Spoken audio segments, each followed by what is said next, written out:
She buried her heart with her husband 3 years ago. He was just a drifter looking for shelter from the storm. But when their lips met in that darkened kitchen, everything changed. One kiss. One night. One decision that could destroy her, or save her. This is the story of Clara and Elijah, a love that wasn't supposed to happen. Stay until the end to see if they choose safety, or each other. Hit subscribe so you don't miss what happens next. Chapter 1, The Storm and the Stranger. The autumn wind tore across the Wyoming plains like a wounded animal, carrying with it the scent of rain and dying grass. Clara Whitmore stood at the window of her farmhouse, watching the sky darken to the color of bruised plums. The fields stretched endlessly before her, acres of land that once meant prosperity, now barely yielding enough to keep her afloat. She was 32 years old, though she felt decades older. 3 years had passed since Thomas died, crushed beneath a fallen beam in the barn during a winter storm, and those 3 years had carved deep lines around her eyes and turned her once vibrant auburn hair dull and streaked with early gray. The knock came just as the first drops of rain began to fall. Clara froze. Visitors were rare out here, 20 miles from the nearest town of Crossridge. Her hand instinctively moved to the rifle mounted above the door. "Ma'am?" A man's voice, rough but not threatening. "I'm sorry to disturb you. I'm looking for work and shelter. Storm's coming in hard." Clara approached the door slowly, her heart hammering. Through the small window, she could make out a figure, tall, broad-shouldered, a hat pulled low against the wind. A horse stood behind him, already wet and stamping nervously. She opened the door just a crack. "I don't have work," she said, her voice harder than she felt. "And I don't take in strangers." The man lifted his head, and she saw his face, weathered and sun-bronzed, with a thick dark beard and eyes the color of storm clouds. He couldn't have been much older than 40, but he carried himself with the weariness of someone who'd lived twice that long. "I understand, ma'am. I'll move on.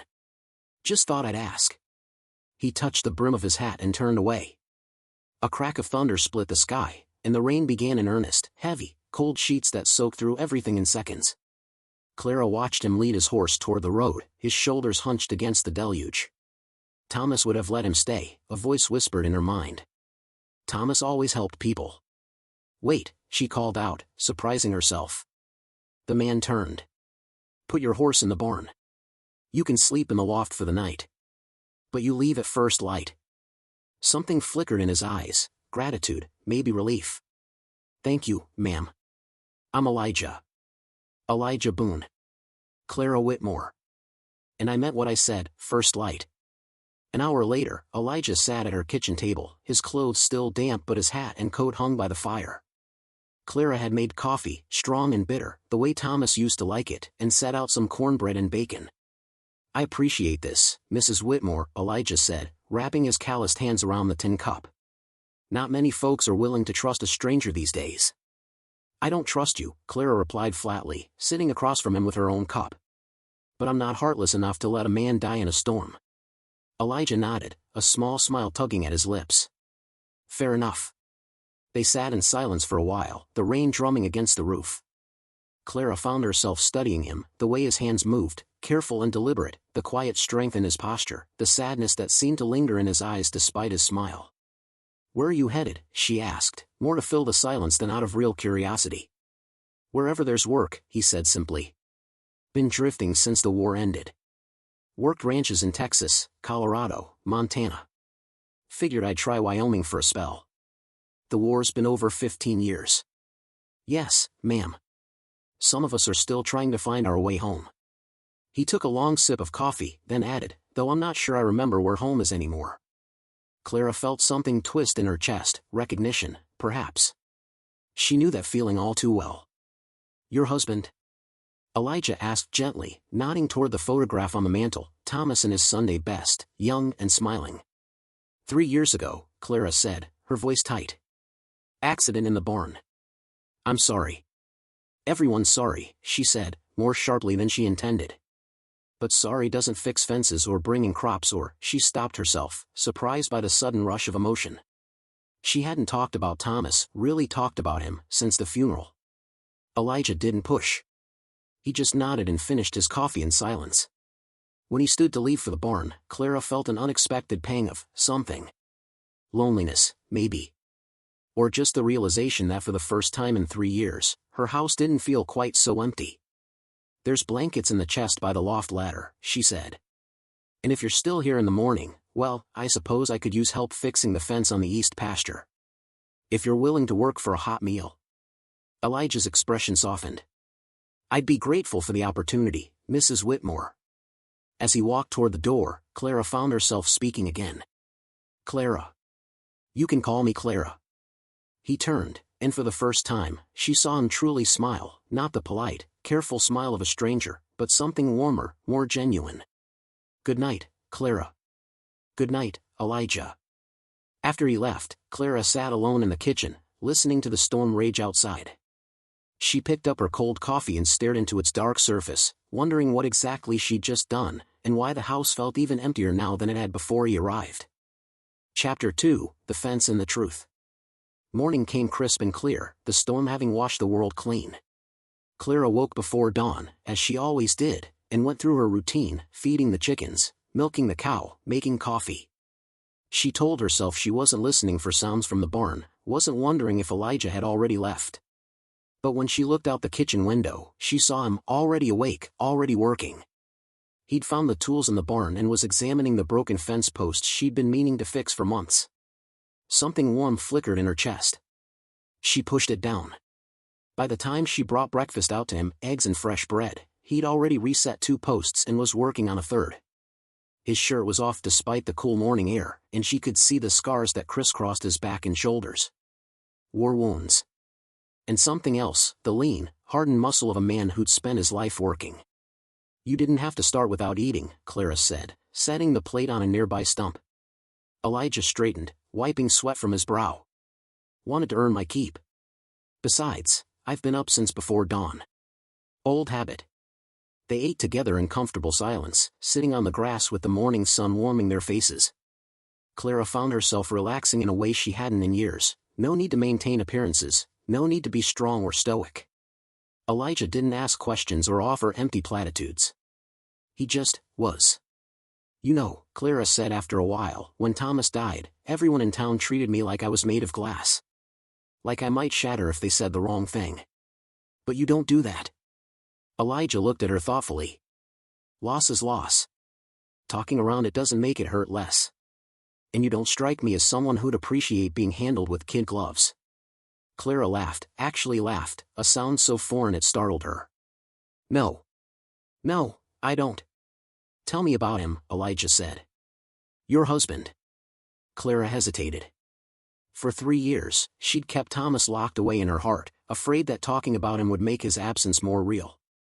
But sitting here with Elijah, with the morning sun and the honest work ahead of them, she found the words coming easier. "He was good," she said simply. "Kind. Patient. He loved this land more than anything, except maybe me. We were going to build something here. A real life. And then." She swallowed hard. "Then the storm came, and the beam fell, and he was just gone." Elijah nodded slowly. "My wife died in childbirth," he said quietly. 10 years ago. The baby too. I joined the war right after, thinking maybe if I could just move far enough, work hard enough, I could outrun it. But grief doesn't work that way, does it?" "No," Clara whispered. "It doesn't." They sat together in the morning light, 2 broken people who understood each other's scars without needing to explain them. The days began to blur together in a way that Clara hadn't experienced since before Thomas died. Elijah stayed. She didn't ask him to, he just did. 1 day became 2, then 3, then a week. He fixed the fence, repaired the barn roof, cleared the irrigation ditches. In the evenings, they'd sit on the porch, drinking coffee and watching the sun set over the plains. Clara felt something shifting inside her, like ice beginning to thaw after a long winter. She caught herself smiling more, humming old songs while she worked. She noticed the way Elijah's eyes crinkled when he laughed, the careful way he handled injured animals, the quiet strength in everything he did. And she noticed the way he looked at her sometimes, like she was more than just a widow in mourning, more than just another person he'd met on the road. It terrified her. One evening, as they sat on the porch watching fireflies dance in the growing darkness, Elijah spoke. "Clara. I need to tell you something." Her heart clenched. "You're leaving." No. Well, yes. Eventually. But that's not. He ran a hand through his hair, frustrated. I like it here. More than I've liked anywhere in a long time. And I like being around you. Clara's breath caught. Elijah. I know, he said quickly. I know it's not what you want to hear. I know you're still grieving, still healing. And I'm not asking for anything. I needed you to know. That's all. The silence stretched between them, heavy with unspoken words. Clara's mind raced. She should tell him to leave. Should protect herself from this, from hope, from possibility, from the terrifying prospect of letting someone into her heart again. But when she looked at him, really looked at him, she saw her own loneliness reflected back at her. And she realized that maybe, just maybe, she didn't want to be alone anymore. I'm scared, she whispered. Elijah moved closer, close enough that she could feel the warmth radiating from him. So am I. And then, without thinking, without planning, Clara reached out and took his hand. Chapter 3, The Kiss That Changed Everything. The night air had turned cold by the time they came inside, but neither of them seemed to notice. Clara busied herself making tea, her hands trembling slightly as she filled the kettle. Elijah stood by the fireplace, adding wood to the dying embers, the orange light casting shadows across his face. Clara, he said softly. She turned to face him, and the look in his eyes stole her breath. There was warmth there, raw and undeniable, but also tenderness, patience, and something deeper that she couldn't quite name. Clara started, but the words died in her throat as Elijah crossed the distance between them in 3 long strides. He stopped just inches from her, close enough that she could feel his breath on her face, close enough to see the flecks of silver in his stone-gray eyes. Tell me to stop, he murmured. Tell me this isn't what you want, and I'll walk out that door right now. I'll leave tonight and you'll never see me again. Clara's heart hammered against her ribs. Every rational part of her brain screamed at her to do exactly that, to protect herself, to preserve Thomas's memory, to avoid the inevitable pain of loss that would come if she let herself feel again. But her body had other ideas. She reached up, her fingers tangling in the collar of his shirt, and pulled him down to her. The kiss was fire and fury and 3 years of pent-up loneliness exploding all at once. Elijah's arms wrapped around her waist, lifting her slightly as he pressed her back against the kitchen table. Clara gasped against his mouth, and he deepened the kiss, one hand sliding up to cradle the back of her head. It was nothing like the gentle, familiar kisses she'd shared with Thomas. This was raw, desperate, hungry, 2 people starving for connection and finally allowing themselves to feast. When they finally broke apart, both breathing hard, Clara felt tears streaming down her face. I'm sorry, she choked out. I'm sorry, I don't know if I can. Shoo, Elijah whispered, pressing his forehead to hers. You don't have to apologize. You don't have to explain. I understand. But Clara shook her head fiercely. No, you don't understand. I want this. I want you. And that terrifies me because what if I lose you too? What if I let myself care and then? Then you'll survive, Elijah said firmly, his hands framing her face. Just like you survived before. Just like I survived. But Clara, I can't promise you forever. Nobody can. All I can promise is right now. And right now, I'm here. I'm here and I'm not going anywhere unless you tell me to. Clara searched his eyes, looking for any sign of deception or false promises. But all she saw was honesty, brutal, beautiful honesty.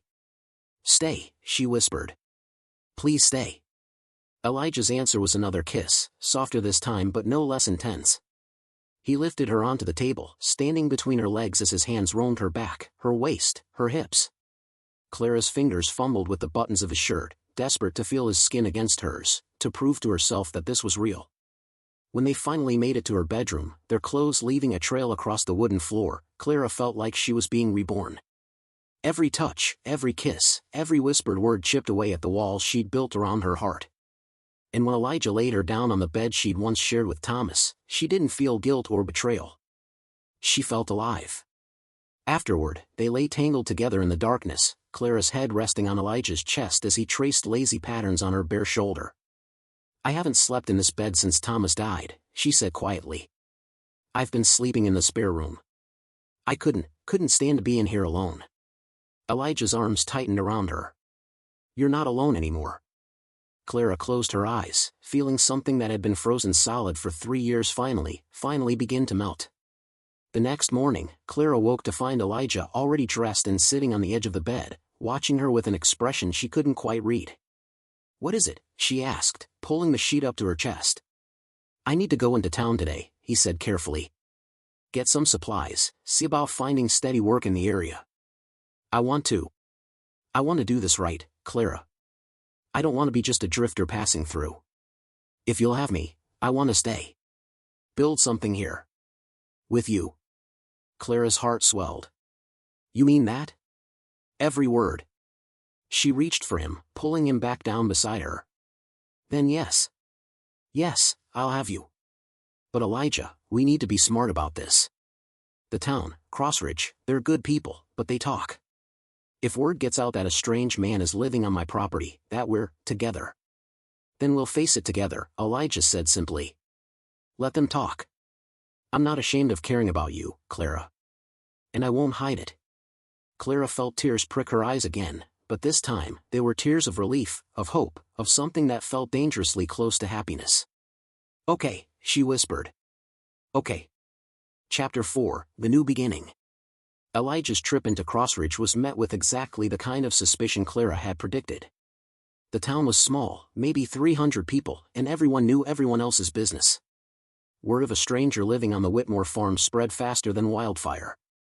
When Clara went into town the following week for supplies, she felt the weight of curious stares and whispered conversations. Martha Henderson, who ran the general store, was the first to address it directly. "Clara, honey," she said, her voice dripping with false sweetness, "I heard you've taken in a boarder." "A man?" Clara lifted her chin. "His name is Elijah Boone. He's helping me with the farm work." "I see. And where exactly is Mr. Boone sleeping?" The implication was clear. Clara felt her cheeks heat, but she refused to be cowed. "That's my business, Martha. Now, do you have the flour I ordered or not?" The older woman pursed her lips but retrieved the flour without further comment. Still, Clara could feel the judgment radiating off her in waves. It was the same everywhere she went. Polite smiles that didn't reach eyes. Subtle questions about propriety and reputation. Even Reverend Coleman stopped her outside the church, expressing his concern for her spiritual well-being. Clara held her head high through all of it, but by the time she made it back to the farm, she felt exhausted and raw. Elijah was waiting for her on the porch. One look at her face and he was on his feet, pulling her into his arms. "What happened?" "Nothing," Clara said, her voice muffled against his chest. "Everything. They know. And they're judging us. Judging me." "Then we'll leave," Elijah said immediately. "We'll pack up, sell the farm, start over somewhere nobody knows us." Clara pulled back, staring at him in shock. "Leave? This is my home. Thomas and I built this place from nothing. I'm not running away because of small-minded gossip." "Then what do you want to do?" Clara took a deep breath, feeling something crystallize inside her. "I want to live my life. I want to be happy. And I want to do it here, with you. If the town doesn't approve, that's their problem, not ours." Elijah's face broke into a wide smile. "You're sure?" "I'm sure." Clara reached up, cupping his face in her hands. "I spent 3 years living in the past, Elijah. I'm done with that. I'm ready to move forward. With you." He kissed her then, deep and claiming, a kiss that felt like a promise and a beginning all at once. The next few months were not easy. The gossip continued, and some in town actively shunned Clara for her impropriety. But there were surprises too. John Patterson, who owned the ranch neighboring Clara's property, came by one afternoon with an offer. "Look, Mrs. Whitmore," he said, twisting his hat in his hands. "I know folks in town are giving you trouble. But I've seen how hard Boone works, and how much better your land is looking. If he's willing, I could use an extra hand during calving season. Pays decent, and it'd help you both get established." Clara felt tears sting her eyes. "Thank you, John. That means a lot." Other small kindnesses followed. Anna Michaels, a young widow herself, invited Clara to the ladies' quilting circle and defended her fiercely when the other women tried to gossip. The blacksmith, Tom Reeves, hired Elijah to help with horseshoeing. Slowly, grudgingly, the town began to accept that Clara and Elijah were together, and that they weren't going anywhere. By the time winter rolled around, things had settled into a comfortable rhythm. Elijah worked the neighboring ranches during the day and came home to Clara every night. They made repairs to the farmhouse together, planned next year's crops, and slowly began to blend their lives into one. One snowy evening in December, as they sat by the fire, Elijah reached into his pocket and pulled out a small velvet box. Clara's breath caught. "Clara Whitmore," he said, dropping to one knee, "I came to your door looking for shelter from a storm. But what I found was home. You've given me something I never thought I'd have again, a reason to stay in one place, a reason to build instead of drift. Will you marry me?" Clara didn't even have to think about it. Yes. God, yes. The ring was simple, a thin gold band with a small diamond, but to Clara, it might as well have been the crown jewels. Elijah slipped it onto her finger, and she pulled him up into a fierce kiss. "I love you," she whispered against his lips. "I love you so much." "I love you too," Elijah murmured. "Always." They were married in the spring, in a small ceremony at the farm with Anna and John as witnesses.